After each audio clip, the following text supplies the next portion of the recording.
Моон аюултай гэмт хэргийн зүйл ангиар шалгагдаад гин буруутай тогтоогдсон хүмүүс байдгаа. Тэг ямар хүмүүс нь уучлалаар гараад ямар хүмүүс нь чөлөөтэй үлдээд байгаа юм бэ гэдэг чинь ингээд асуултын тэмдэг болоод байгаа шүү. Тэгэхээр өршөөлөөр уучлалаар гарч ирсэн хүмүүс чинь гарч ирэхдээ Ардын Баатар мэт авирж хийсэн гэмт хэрэггүй мэтэ гэмт хэрэг байхгүй мэтэр энэ хүмүүст буруу ойлголт өгöd байгаа. За сайн байцгаана уу, хууль зохиолч Пүрэв Дулан байна. За маш олон хүмүүсийн хүсэлтээр энэхүү видеог хийж байна. За энэ ямар хүсэлт вэ гэвэл за 3 шатны шүүхээр хэрэг маргаан нь шийдвэрлэгдээд гин буруу тогтоогдоод улмаар хорих ял эдэлж байгаа хүн ерөнхийлөгчийн уучлалаар гарч ирээд ингээд өөрийгөө гин буруугүй байсан, би хэлмэгцсэн, эсвэл ямар нэгэн байдлаар өөрийгөө өмгөөрж хамгаалах гэсэн ийм хувийн байр суурийг илэрхийлж байгаа нь хэр хууль зүйн үндэслэлтэй юм бэ гэдэг дээр та нэг хувь хүнийхээ хувьд тайлбар өгөөч гэж ийм хүсэлтүүд маш олноор ирж байна. За үүн дээр бол маш товчхон яг хууль зүйн дагуу ойлголтыг өгөөгээд энэ видеог хийж байна. За юуны түрүүнд энэ манайхан хоорондоо бас ингээд хэд хэдэн зүйл дээр андуурч маргалдаад байна. За энэ юу гэхээр цагаадах, ялаас чөлөөлөгдөх, уучлалаар суллагдах, за өршөөлөөр суллагдах гэсэн ийм хууль зүйн ойлголтууд нь хоорондоо маш ялгаатай ойлголтууд юм а гэдгийг бас хэлхийг хүсэж байна. За цагаатна гэдэг маань юу вэ гэхээр хэрвээ шүүхээр гин буруутай одоо анхан шатны шүүх, давзаалдах шатны шүүх, за магадгүй дээд шүүхээр хэрхэн шийдэгдээд гин буруутай гэд тэр хүн шийдэгдсэн байж болно. Гэвч тухайн нөхцөл байдал, шинээр илэрсэн нөхцөл байдал, за өөр бусад зүйлээс шүүх нь өөрөө тухайн хэргийг гин буруугууд тооцоож хэргийг дахин хэлэлцээд одоо гин буруугууд гээд тооцоод тухайн хүнийг цагаатгана. Энэ бол зөвхөн шүүхийн процессын асуудал явагддаг юм а.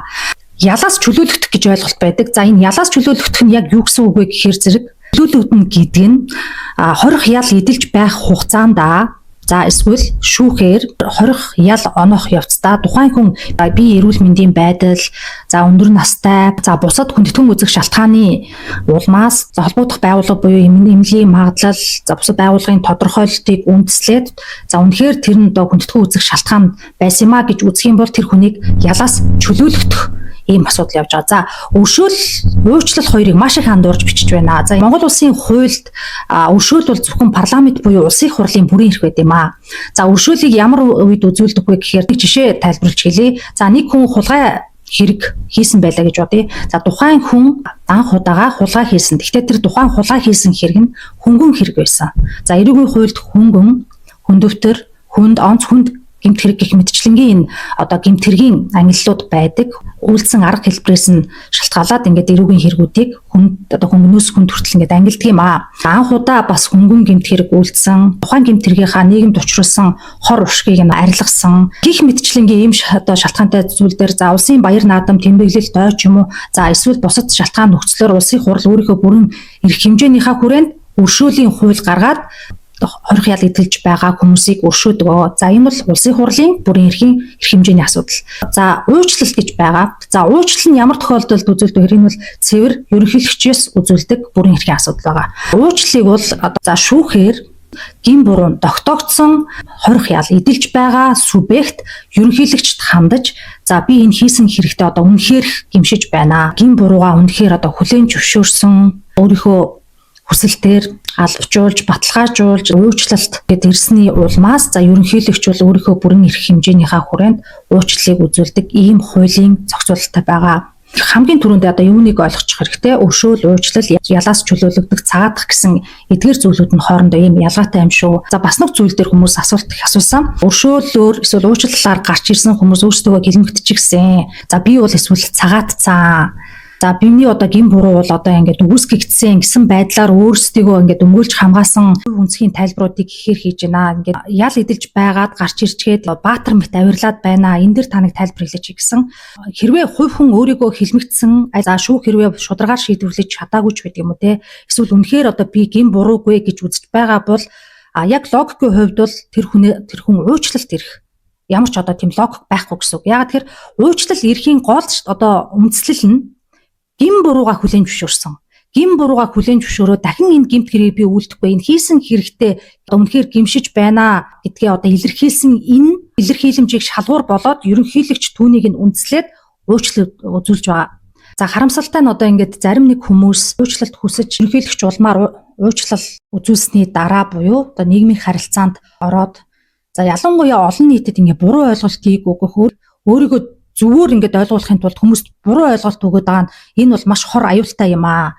Тэгэхээр энэ хүмүүс энэ ялгаа цагийг маш сайн ойлгох хэрэгтэй. Уучлал гэдэг бол ерөөсөө цагаатсан ч юм уу ялаас чөлөөлөгдсөн хэлбэр биш шүү. Эсвэл гин буруугүй гэдэг юм ойлголт биш. Тэгэхээр энэ хувь хүмүүс одоо энэ уучлалаар гарч ирчгээд нийгмийнхаа хариуцлага өөрсдийнхөө хувь хүмүүсийнхаа ёс зүй, хуулийн хүрээнд ингээд олон нийтэд мэдээлэл хүрэх ёстой шүү. Хэрвээ энийг одоо ингээд зөрчих юм бол магадгүй ерөнхийлөгчд өөрийнх нь бүрэн эрхийн хэмжээнд уучлалыг хүчингү болгох эрх зүйн хэлбэр байж болно. Юун дээрээ бас аль талынхаа эрх зүйн байдлыг дордуулахгүй үүднээс ингээд олон нийтэд хэлж ярих зүйлээ бас бодолцож хэлж байгаа ч гэж хүсэж байна. За би энэ нэгөр бол альва нэг хувь хүнлүү дайрах гэсэнгүү ялангуяа уучлалаар гарч ирсэн маш олон хүмүүс иймэрхүү байдлаар уучлалаар гарч ирж байгаа хугацаанд ингээ ардын баатар мэтэр гавьяа байгуулчихсан юм шиг авирлаад байгаа учраас энийг бол яалтчгүй хуульчнийхээ хувьд хэлэхгүй болохгүй.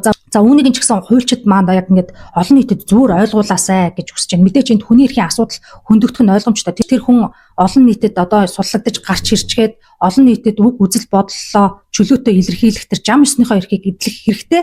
Гэхдээ зөвхөн хуулийн хүрээнд олон нийтэд түүнийг илэрхийлэх ёстой шүү. Зөвхөн хуулийн хүрээнд. За үнэхээр тэр хүн хэлмэгдчихсэн бол тэрийгэ илэрхийлээд цагаатсан гэдэг байр сууриа илэрхийлэх нь тэр хүний бол хууль ёсны асуудал. За тэр ялангуяа манай хуульчид хүмүүст маш зөв ойлголтыг өгөх ёстой юм шүү. За нэг талаараа, за нөгөө талаараа би нөгөө л нэг ярьдаг зүйлээ ярих чинь. Энэ Монголд хууль хүн бүрт эрхтэгч байна уу үгүй юу гэдэг дээр бас л асуултын тэмдэг. Өнөөдөр маш олон хүмүүс хорих ангид ялаа эдэлж байгаа.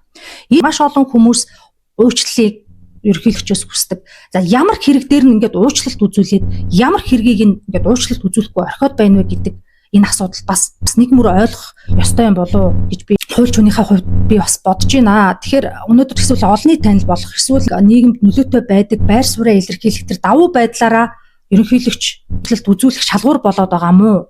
Яг ямар үндслээр энэ хүмүүс бас уучлалт үзүүлээд байгаагаа одоо ерөнхийлөгчийн тамгын газраас ч байд юм уу те энэ шалгуураа яг ямар шалгуурыг үндслэл болгоод энэ хүмүүст уучлалт үзүүлээд байгаагаас олон нийтэд хүрэх хэрэгтэй баг. Энэ байдал нь маань өөрөө тодорхой бус ийм бүрхэг байгаа учраас олон нийт маань ингээд бас эргэлзээ тэнэлж хурж байгаа маа. Ягаад гэвэл нөгөө өршөөлөөр уучлалаар гарч ирсэн хүмүүс чинь гарч ирэхдээ ардын баатар мэт авирж би хийсэн гэмт хэрэггүй мэтэ гэмт хэрэг байхгүй мэтэр энэ хүмүүст буруу ойлголт өгöd байгаа шүү. Тэгэхээр энэ дээрээ бас айл тал нь анхаарах хэрэгтэй гэж бодож байна. Нэг зүйлийг дахиад нэмээд хэлчихье. Маш онц аюултай гэмт хэргийн зүйл ангиар шалгагдаад гим буруутай тогтоогдсон хүмүүс байдгаа. Тэгээд ямар хүмүүс нь уучлалаар гараад ямар хүмүүс нь чөлөөтэй үлдээд байгаа юм бэ гэдэг чинь ингээд асуултын тэмдэг болоод байгаа. За хууль өөрөө нэг мөр ойлгогдож гарцаагүй хэрэгжиж зайлшгүй тайлбарлагддаг байх ёстой ийм шалгууруудтай байдаг шүү. Тэгэхээр үүн дээрээ одоо манай холбогдох байгууллагын хууль хяналтынхан уучлал үзүүлж байгаа ерөнхийлөгчийн холбогдох төр хэвлэл мэдээллийн албан муу тамгын газраас нь энэ дээр бас тайлбар мэдээллийг хийх ёстой байх. Тэгэхгүй бол одоо энд чинь өөрөө нөгөө дабл стандарт буюу хууль хүн бүрт эрхтэгч үйлчилж гэнэ үү гэдэг чинь бас л асуултын тэмдэг үлдээд байна шүү. Тэгэхээр үүн дээр анхаараач гэдэг ийм зүйлийг бас хэлхийг хүслээ. За тэгээд анхаарал тавьсан баярлалаа. За тэгээд олон хүн энэ видеог үзээсэй гэж бодож байгаа учраас та бүхэн шеэр хийгээд өгөөрэй. Баярлалаа.